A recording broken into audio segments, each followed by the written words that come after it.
Assalamualaikum warahmatullahi wabarakatuh. Pada pertemuan kita kali ini, kita akan belajar IPS tentang interaksi sosial. Manusia disebut makhluk sosial karena ia memiliki gregariousness, yaitu suatu naluri untuk selalu hidup dengan orang lain. Dengan demikian, manusia harus berinteraksi dengan sesama anggota masyarakat. Bertemunya seseorang dengan orang lain atau anggota kelompok lainnya, kemudian mereka saling berbicara, bekerja sama, dan seterusnya untuk mencapai tujuan bersama. Kegiatan ini dapat dikatakan sebagai proses interaksi sosial. Untuk mengetahui apa itu interaksi sosial, perhatikan gambar berikut. Gambar 1, terlihat dua siswa saling bersalaman. Ini termasuk hubungan antara individu dengan individu. Gambar 2, ada seorang guru yang sedang mengajar di kelas. Ini termasuk hubungan antara individu dengan kelompok. Sedangkan gambar 3, ada beberapa siswa yang sedang bersalaman dengan beberapa guru. Ini termasuk hubungan antara kelompok dengan kelompok. Dari gambar tersebut dapat disimpulkan interaksi sosial berupa hubungan antara individu dengan individu, antara individu dengan kelompok, dan antara kelompok dengan kelompok.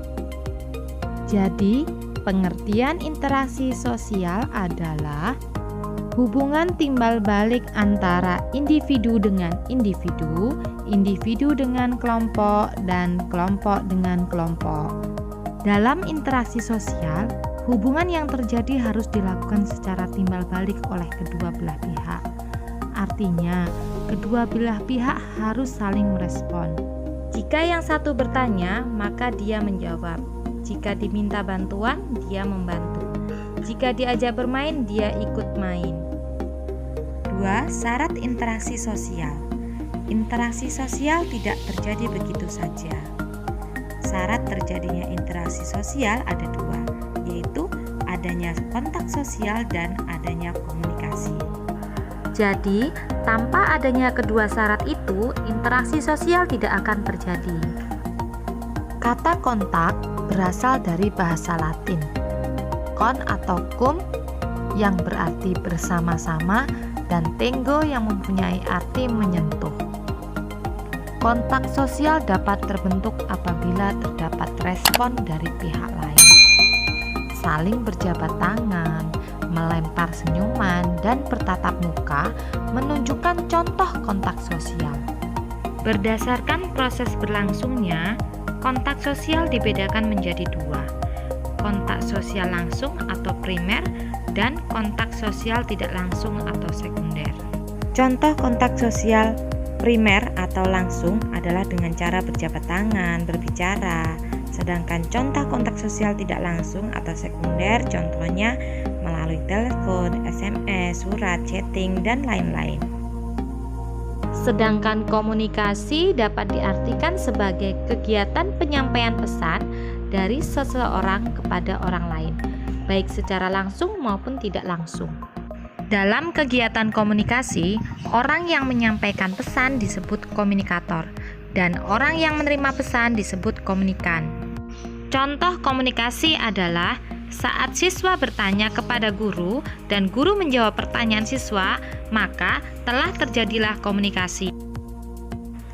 Kontak dan komunikasi menjadi syarat yang penting bagi terwujudnya interaksi sosial. Misalnya, kita ketemu dengan orang Inggris selalu berjabat tangan. Orang Inggris berbicara dengan bahasa Inggris dan kita berbicara dengan bahasa Indonesia. Untuk itu, agar terjadi kontak dan komunikasi yang baik, kita harus mampu menyesuaikan diri dengan lingkungan sekitar. 3. Ciri-ciri interaksi sosial. Tidak semua tindakan manusia disebut interaksi sosial. Suatu tindakan manusia dikatakan sebagai interaksi sosial apabila memiliki ciri-ciri sebagai berikut. 1. Jumlah pelakunya lebih dari seorang, biasanya 2 atau lebih. 2. Berlangsungnya secara timbal balik. 3. Adanya komunikasi antar pelaku dengan menggunakan simbol-simbol yang disepakati. Dan yang keempat, adanya suatu tujuan tertentu. Berlangsungnya suatu proses interaksi sosial didasarkan beberapa faktor, yaitu A. Faktor imitasi, merupakan proses seseorang mencontoh orang lain atau kelompok.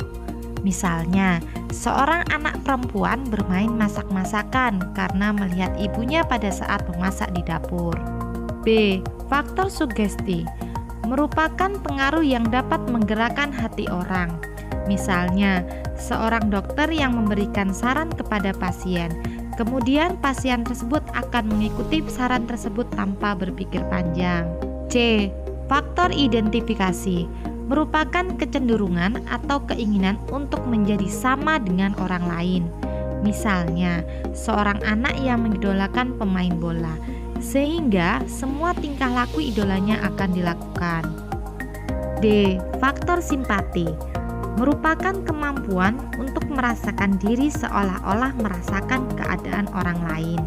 Misalnya, pada saat ada tetangga terkena musibah, kita ikut merasakan kesedihannya, bahkan ikut membantunya. Sekian penjelasan singkat tentang pengertian syarat dan ciri-ciri interaksi sosial. Sampai bertemu pada materi berikutnya. Terima kasih.